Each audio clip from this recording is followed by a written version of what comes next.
Hello students, good morning. Online class में आपका स्वागत है। देखिए, हम चैप्टर नंबर 3 पढ़ रहे हैं।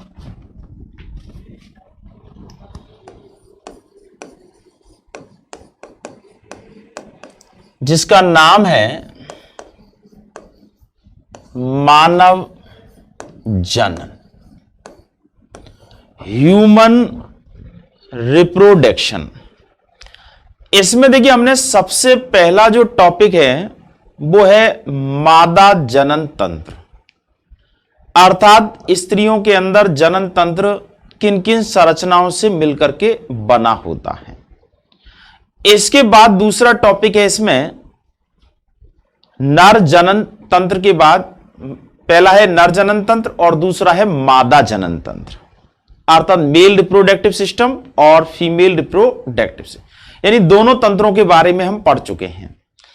अब इसके बाद यहां तीसरा जो टॉपिक है वो है युग्मक जनन, अर्थात गैमेटोजेनेसिस।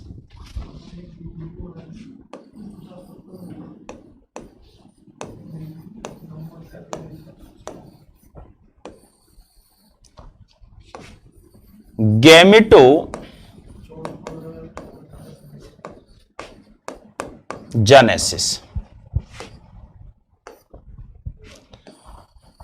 देखिए, युग्मक जो कि जनन कोशिकाएं होती हैं, इनके निर्माण की क्रिया जो होती है इसे कहते हैं युग्मक जनन, अर्थात युग्मकों के निर्माण की क्रिया को युग्मक जनन कहते हैं। युग्मकों के निर्माण की क्रिया को युग्मक जनन कहते हैं, या यो कह सकते हैं युग्मकों का बनना युग्मक जनन कहलाता है। अब देखिए, नर युग्मक जो होता है, नर युग्मक को शुक्राणु कहा जाता है, जबकि मादा युग्मक को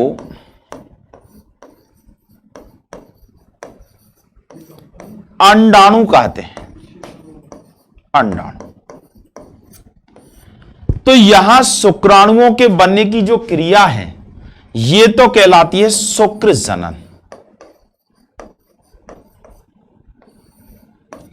और अंडाणुओं के बनने की क्रिया जो है ये कहलाती है अंड जनन।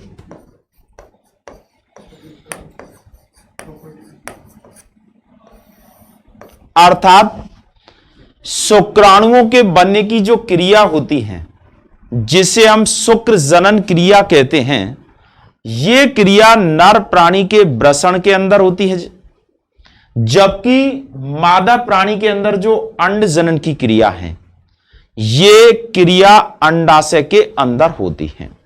तो यहां हम दोनों ही प्रकार के युग्मक जननों का अध्ययन करेंगे। सबसे पहले नर युग्मक का बनने अर्थात शुक्र जनन की क्रिया का अध्ययन, और उसके बाद मादा युग्मक अर्थात अंडाणु के बनने की क्रिया का अध्ययन। तो देखिए, आपसे सबसे पहला प्रश्न यही पूछा जाएगा कि युग्मक जनन किसे कहते हैं और यह कितने प्रकार का होता है। तो आप कहेंगे युग्मकों के बनने की क्रिया को या युग्मकों के निर्माण की क्रिया को युग्मक जनन कहते हैं, और यह क्रिया दो प्रकार की होती है। एक होता है शुक्र जनन, एक होता है अंड जनन।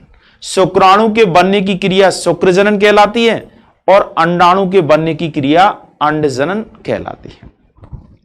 अब देखिए, ये जो क्रिया है युग्मक जनन की, इस क्रिया में समसूत्री एवं अर्धसूत्री विभाजन होते हैं, क्योंकि युग्मक जो है वो सदैव अगुणित होते हैं और ऐसे जो या यूं कह सकते हैं मानव जो है वो द्विगुणित अवस्था में होती है इसकी कोशिकाएं। तो इसके अंदर जब युग्मकों का निर्माण होता है तो अर्धसूत्री विभाजन होता है। ठीक है, तो ये यहां युग्मक जनन किसे कहते हैं? अब आता है शुक्र जनन। शुक्राणुओं के बनने की क्रिया को क्या कहेंगे? शुक्र जनन।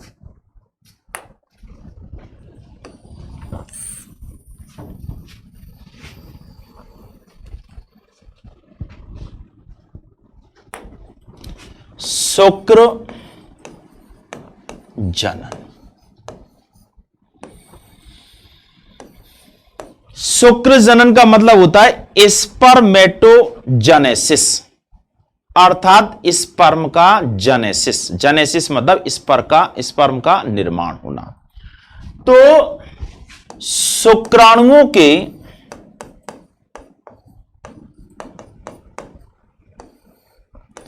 बनने की क्रिया को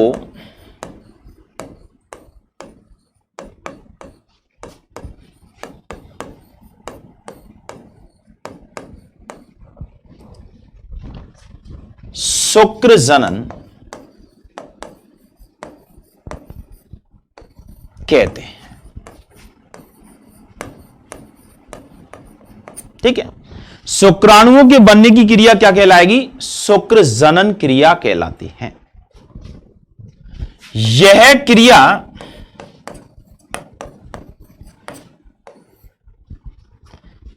वृषण में होती है। कहां होती है क्रिया? वृषणों में।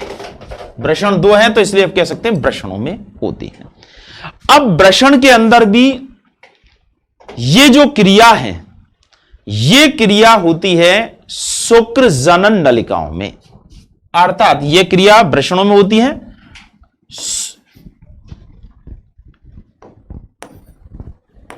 वृषण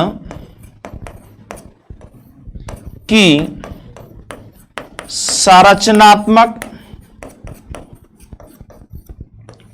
एवं क्रियात्मक इकाई शुक्र जनन नलिकाओं, शुक्र जनन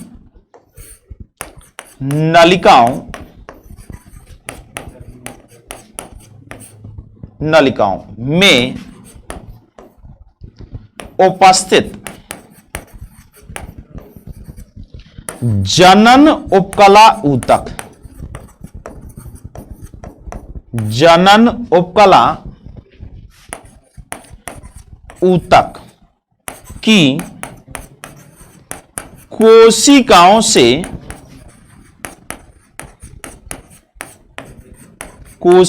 से शुक्राणुओं के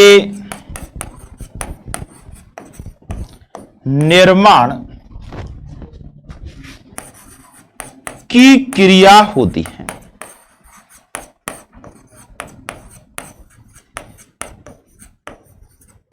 ठीक है, तो यह क्रिया जो होती है वो वृषणों में होती है, और वृषणों के अंदर भी कौन से भाग में होती है? शुक्र जनन नलिकाओं के अंदर। और शुक्र जनन नलिकाओं के अंदर भी क्या होता है? जनन उपकला ऊतक होता है, उसकी कोशिकाओं से शुक्राणुओं का निर्माण होता है। ठीक है, तो आपसे अगर पूछा जाए शुक्राणु कहां बनते हैं? वृषण में। वृषण के कौन से भाग में? शुक्र जनन नलिकाओं में। शुक्र जनन नलिका के किस भाग के अंदर? जनन उपकला ऊतक की कोशिकाओं के द्वारा बनते हैं। अब ये शुक्राणु के जो बनने की क्रिया है, ये क्रिया किशोर अवस्था में प्रारंभ होती है। यानी जब एक प्रकार से हम कहें कि नर प्राणी परिपक्व स्थिति में बढ़ने लगता है, किशोर अवस्था में होने लगता है, लगभग ये 12 से 14 वर्ष की आयु में आ जाता है, तो उसके अंदर ये क्रिया होना प्रारंभ हो जाती है। इस क्रिया की जो शुरुआत है, ये शुरुआत हार्मोनों के द्वारा उत्प्रेरित की जाती है, अर्थात हार्मोन्स जैसे जैसे शरीर के अंदर बनने लगते हैं, ये शुक्राणु के निर्माण की जो क्रिया है ये प्रारंभ होने लगती है। तो आप इसे नोट करिए कि शुक्राणुओं के बनने की क्रिया को शुक्रजनन कहते हैं। यह क्रिया वृषणों में होती है। वृषण की संरचनात्मक और क्रियात्मक इकाई शुक्रजनन नलिकाओं में उपस्थित जनन उपकला ऊतक की कोशिकाओं से शुक्राणु का निर्माण होता है। ठीक है, अब आता है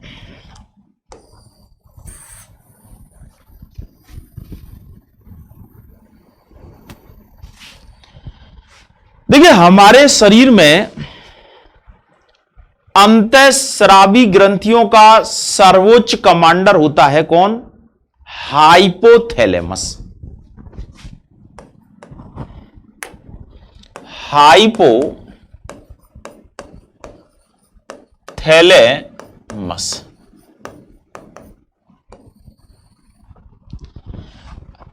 इसे कहा जाता है अंतःस्रावी ग्रंथियों का सर्वोच्च कमांडर। इसके द्वारा एक हार्मोन स्रावित होता है जिसका नाम है गोनेडोट्रोपिन मोचक हार्मोन। Gonadotropin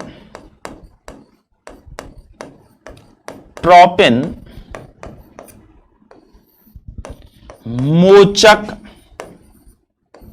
hormone. मोचक को कहते हैं रिलीजिंग हार्मोन, यानी GN, गोनेडोट्रोपिन रिलीज और हार्मोन। गोनेडोट्रोपिन मोचक हार्मोन, ये हार्मोन है। अब इस हार्मोन का प्रभाव पड़ता है किस पर? पीयूष ग्रंथि पर। पीयूष ग्रंथि।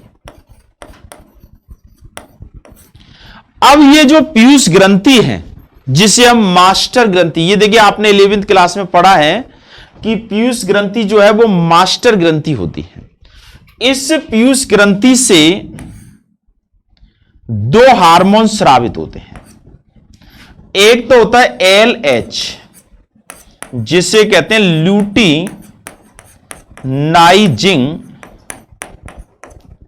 हार्मोन। लूटिनाइजिंग हार्मोन। और एक होता है FSH जिसका नाम है फॉलिकल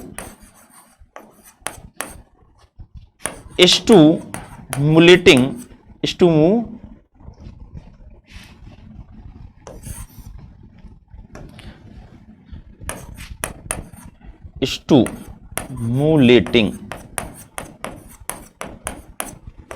हार्मोन।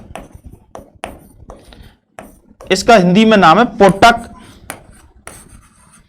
उत्तेजक हार्मोन। ये जो हार्मोन होता है पोटक उत्तेजक हार्मोन, ये दोनों हार्मोन लूटिनाइजिंग हार्मोन और FSH यानी LH और FSH, ये दो हार्मोन जो है वो स्रावित किए जाते हैं। अब ये दो हार्मोन स्रावित किए जाते हैं तो इनके प्रभाव से ये जो शुक्र जनन की क्रिया है ये प्रेरित होती है। तो इसमें देखिए लूटिनाइजिंग हार्मोन जो होता है ये कार्य करता है किस पर? ये करता है लेडिंग कोशिकाओं पर, जिनको हम अंतराली कोशिकाएं कहते हैं। कोशिकाओं पर कार्य, और इन कोशिकाओं से एंड्रोजन स्रावित होता है। एंड्रोजन यानी नर हार्मोन, टेस्टोस्टेरोन हार्मोन स्रावित होता है। और यह टेस्टोस्टेरोन जो हार्मोन होता है यह एक प्रकार से नर प्राणी में द्वितीयक लैंगिक लक्षणों के विकास को प्रेरित करता है, साथ में शुक्र जनन की क्रिया को प्रेरित करता है। कौन? LH hormone. देखिए ये हार्मोन है किस तरह से हमारे शरीर में अपने आप ही परिपक्वता आने लग जाती है। और ये जो FSH हार्मोन है ये सर्टोली कोशिकाओं पर कार्य करता है। सर्टोली कोशिकाओं पर कार्य, जिससे कि वो शुक्राणु को क्या देने लगती है? पोषण देने लगती है। एंड्रोजन स्रावित, और ये सर्टोली कोशिका एज ए पोषण। तो देखिए आपको हम ये बता रहे हैं कि किस तरह से हमारे शरीर में, नर प्राणी के शरीर में ये जो शुक्र जनन की क्रिया है ये प्रारंभ होती है। तो देखिए हाइपोथैलेमस से गोनेडोट्रोपिन रिलीजिंग हार्मोन स्रावित होता है। यह हार्मोन पीयूष ग्रंथि को प्रेरित करता है ल्यूटिनाइजिंग हार्मोन और फॉलिकल स्टिमुलेटिंग हार्मोन के स्रावित होने का। यह ल्यूटिनाइजिंग हार्मोन जो है ये लीडिंग कोशिकाओं पर कार्य करता है, अंतराली कोशिकाओं पर, जिससे एंड्रोजन बनता है, टेस्टोस्टेरोन हार्मोन बनने लगता है। और ये टेस्टोस्टेरोन हार्मोन जो होता है इसके प्रभाव से नर के अंदर द्वितीयक लैंगिक लक्षणों का विकास भी होता है और साथ में शुक्रजनन की क्रिया जो है वो प्रारंभ हो जाती है। जबकि एफएसएच जो है वो शुक्राणु के परिपक्वन का भी काम करता है और साथ में सर्टोली कोशिकाओं को ये प्रेरित करता है, जिससे कि शुक्राणु को पोषण, यानी जो शुक्राणु बनते हैं उनको पोषण प्राप्त हो सके। तो इस तरह से ये हार्मोनिकल प्रभाव है जो इस शुक्रजनन की क्रिया को प्रेरित करता है। अब हम बात करें शुक्राणु किस तरीके से बनते हैं, तो आप इसे नोट कर लीजिएगा। ये एक प्रकार से एक छोटा प्रश्न पूछा जाता है कि शुक्र जनन की क्रिया या शुक्राणुओं के निर्माण की क्रिया हार्मोनों के द्वारा किस प्रकार से नियंत्रित होती है, तो यह हार्मोन के द्वारा नियंत्रित है। अब हम बात करेंगे कि यह शुक्र जनन यानी शुक्राणु के जो निर्माण की क्रिया है यह किस प्रकार से होती है। तो शुक्र जनन या क्या किसे कहते हैं, शुक्राणुओं के बनने की क्रिया को शुक्र जनन कहते हैं। इस पर मेटोजेनेसिस ये इसका नाम है। अब ये शुक्राणुओं के बनने की जो क्रिया है ये क्रिया दो चरणों में जाकर के पूरी होती है, या यूं कहेंगे दो प्रक्रियाएं होती हैं। सबसे पहला कार्य तो होता है शुक्राणु पूर्वी, शुक्राणु पूर्वी जिसे कहते हैं स्पर्मेटिड, शुक्राणु पूर्वी का निर्माण, यानी शुक्राणु पूर्वी जो होता है, शुक्राणु के बनने से पहले की जो अवस्था होती है जो कि एक गोलाकार कोशिका होती है, उसके बनने तक की क्रिया तो पहला चरण होता है, शुक्राणु पूर्वी का निर्माण होता है, पहला कार्य तो होता है। और दूसरा जो कार्य है वो है शुक्राणु पूर्वी से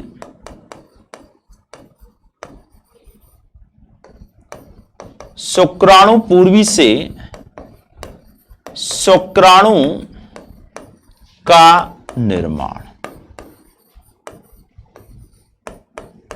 शुक्राणु पूर्वी से शुक्राणु का निर्माण होता है। तो यहां ये दो चरण देखिए, इसमें इसको कहते हैं शुक्र कायंत्रण, शुक्र कायंत्रण, यानी जो शुक्राणु पूर्वी जो कोशिका होती है उससे शुक्राणु का निर्माण होता है, अर्थात इस प्रकार से इसमें विभिन्न प्रकार के परिवर्तन होते हैं जिससे कि एक गोलाकार कोशिका जो है एक पतले तंतु के समान शुक्राणु के रूप में परिवर्तित हो जाती है। अब हम बात कर रहे हैं, देखिए यहां ये आप नोट कर लीजिए, शुक्रजनन की जो क्रिया होती है दो चरणों में होती है। सबसे पहला कार्य होता है शुक्राणु पूर्वी का निर्माण और दूसरा कार्य होता है शुक्राणु पूर्वी से शुक्राणु का निर्माण। तो यहां हम पहली बात पढ़ेंगे शुक्राणु पूर्वी का निर्माण किस तरह से होता है, जिससे एक तरह से हम शुक्राणु पूर्वी जो है ये शुक्र जनन की क्रिया, वास्तविक जो क्रिया वो यही है।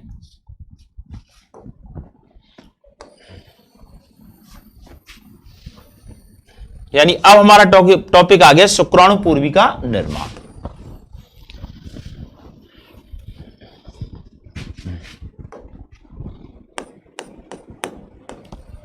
शुक्राणु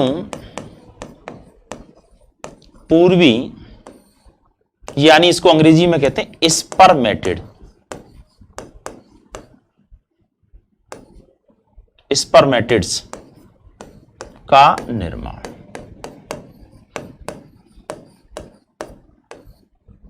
फॉर्मेशन ऑफ स्पर्मेटिड। ठीक है, अब इसमें क्या होता है कि देखिए ये जनन कोशिका है जो कि 2n अवस्था में होती है। अर्थात हमने शुरू में ही कहा था कि जो शुक्र जनन नलिकाएं होती हैं, सेमनीफेरस ट्यूब्यूल्स होती हैं, जो कि वृषण की संरचनात्मक इकाई होती हैं, उनकी जो कोशिका होती है वो कहलाती है एक प्रकार से जनन कोशिका, आदि जनन कोशिका जिसे हम कह सकते हैं। अब इस कोशिका से लगातार समसूत्री विभाजन होता है और इससे अनेक कोशिकाएं बनती हैं। ये तो है एक तरह से आदि जनन कोशिका।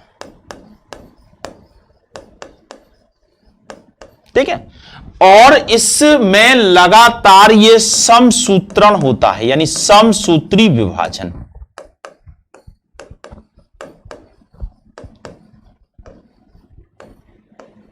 और समसूत्री विभाजन होता है तो आपको पता है 2n से 2n ही बनता है, 2n से n नहीं बनता है। तो इस तरह से बहुत सारी कोशिकाएं, आदि जनन कोशिकाएं होती है जो लगातार समसूत्री विभाजन करती जाती हैं और अनेक कोशिकाओं का निर्माण करती है। इन कोशिकाओं को कहते हैं स्पर्मेटोगोनिया।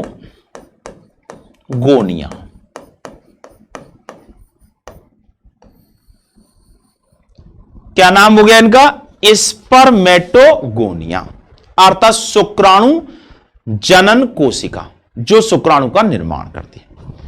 अब ये कोशिकाएं जो होती हैं, इनमें यहां से, यानी ये जो अवस्था, यानी ये जो पूरी क्रिया है, ये 3 पदों में जाकर के होती है। पहली अवस्था होती है, इसको कहते हैं गुणन प्रवस्था, गुणन प्रवस्था, जिसको कह सकते हैं मल्टीपल फेज, जिसमें लगातार गुणन हो रहा है, अर्थात जनन कोशिकाएं बनती जा रही हैं, तो ये स्पर्मेटोगोनिया कहलाती है। ठीक है, अब यहां से यहां तक का ये जो प्रोसीजर है, ये गुणन प्रवस्था के अंतर्गत आता है, गुणन प्रवस्था, गुणन प्रवस्था। ठीक है, अब दूसरी प्रवस्था जो होती है वृद्धि प्रवस्था, ग्रोथ फेज, यानी यहां हम कहेंगे कि ये जो शुक्राणु के पूर्वी के निर्माण की जो प्रक्रिया है, ये 3 चरणों में जाकर के होती है। पहली प्रवस्था है वो तो है गुणन प्रवस्था, दूसरी जो है वृद्धि प्रवस्था। अब ये जो स्पर्मेटोगोनिया है, इससे आकार, इसका आकार थोड़ा सा बड़ा हो जाता है, लेकिन इससे में इस प्रवस्था में किसी भी प्रकार का कोई विभाजन नहीं होता है। तो ये जो प्रवस्था है, ये प्रवस्था कहलाती है वृद्धि प्रवस्था, ग्रोथ फेज, वृद्धि प्रवस्था। अब इसके बाद तीसरी जो प्रवस्था है, इसको हम कहते हैं परिपक्वन प्रवस्था, मैच्यूरेशन फेज, परिपक्वन प्रवस्था। इसमें क्या होता है, देखिए जैसे मैंने ये एक किया है, ऐसा सबका होता है, इसीलिए तो एक समय में लाखों करोड़ों की संख्या में शुक्राणुओं का निर्माण होता है। तो इसमें यहां प्रथम परिपक्वन विभाजन,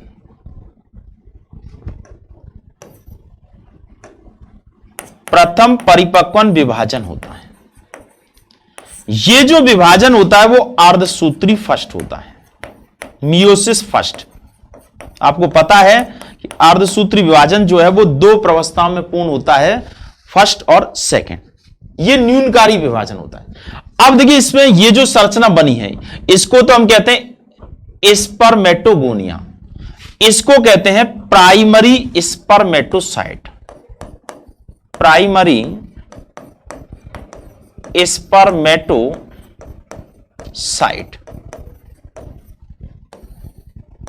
स्पर्मेटोसाइट। अब देखिए ये इसका नाम है, ये इसका नाम है। अब यहां 2 कोशिकाएं बनती हैं, क्योंकि ये जो विभाजन होगा तो दो कोशिकाएं बनेंगी और इनमें गुणसूत्रों की संख्या अगुणित होगी, क्योंकि अर्धसूत्री फर्स्ट विभाजन है, न्यूनकारी विभाजन है, तो दो कोशिकाएं बनती हैं और इन कोशिकाओं का नाम हो जाएगा प्राइमरी, अब ये हो जाएगा द्वितीयक यानी सेकेंडरी स्पर्मेटोसाइट।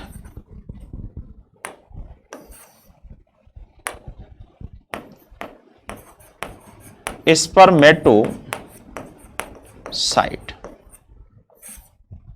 ये दोनों कोशिकाएं। अब इनमें फिर दोबारा से विभाजन होता है अर्धसूत्री सेकंड, यानी इसको कहेंगे द्वितीय परिपक्वन विभाजन। और इसमें प्रत्येक कोशिका से दो दो कोशिका, दोनों समान साइज की बनी है। देखिए इसमें यानी एक स्पर्मेटोगोनिया से 4 कोशिकाएं बन गई हैं, इनको हम कहेंगे स्पर्मेटिड। स्पर्मेटिड्स, स्पर्मेटिड या बहुवचन करेंगे तो से को हटा दीजिए, स्पर्मेटिड, जिनको हम शुक्राणुपूर्वी कह सकते हैं। शुक्राणुपूर्वी। अब देखिए 4 कोशिकाएं जो शुक्राणुपूर्वी बनी हैं, यहां ये जो पूरी प्रवस्था है इसको कहेंगे परिपक्वन प्रवस्था।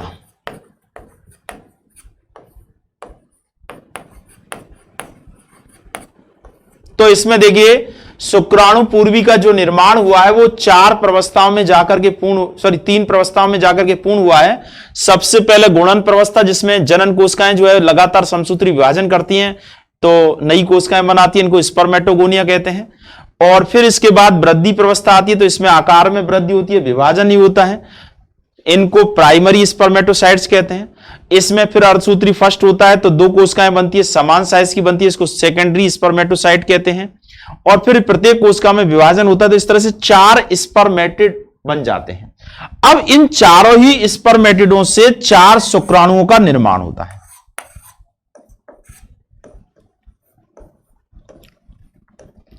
ये शुक्राणु है।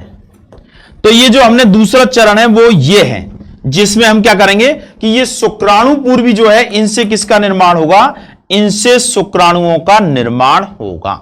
तो ये कह सकते हैं कि शुक्राणुपूर्वी जो है वो कितनी प्रवस्था में जाकर के पूर्ण होती है, 3 प्रवस्थाओं में जाकर के, ठीक है।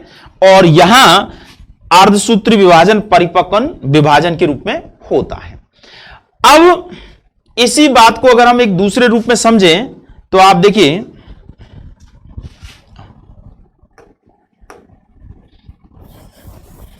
इसे हम एक डायग्राम के माध्यम से आपको बताएं।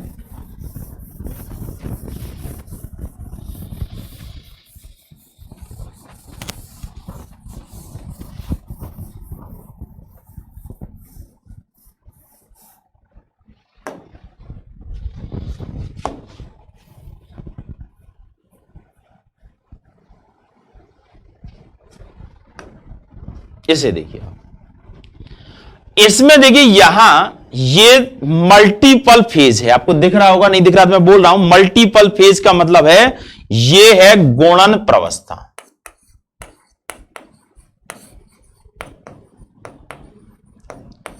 इस प्रवस्था में देखिए यहां ये कोशिकाएं जो है शुक्राणुपूर्वी यानी स्पर्मेटोगोनिया है, ये बनती है और ये लगातार इसमें माइटोटिक विभाजन होता है यानी समसूत्री विभाजन होता है। इसके बाद देखिए ये ग्रोथ प्रवस्था है, वृद्धि प्रवस्था है, ये वृद्धि प्रावस्था। इसमें देखिए ये बन गया प्राइमरी स्पर्मेटोसाइट, ये वाला, ये स्पर्मेटोगोनिया है।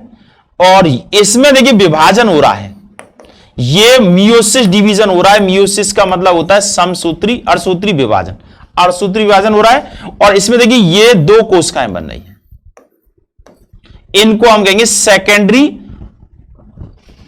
स्पर्मेटोसाइट, ये। और फिर इसके बाद देखिए प्रत्येक से फिर विभाजन हो रहा है और ये 2 कोशिकाएं बन रही। ये है मियोसिस सेकेंड, ये फर्स्ट है और ये सेकेंड है, और ये परिपक्वन विभाजन है, परिपक्वन प्रवस्था। अब देखिए ये जो बने हैं ये स्पर्मेटिड हैं, शुक्राणु पूर्वी हैं। ये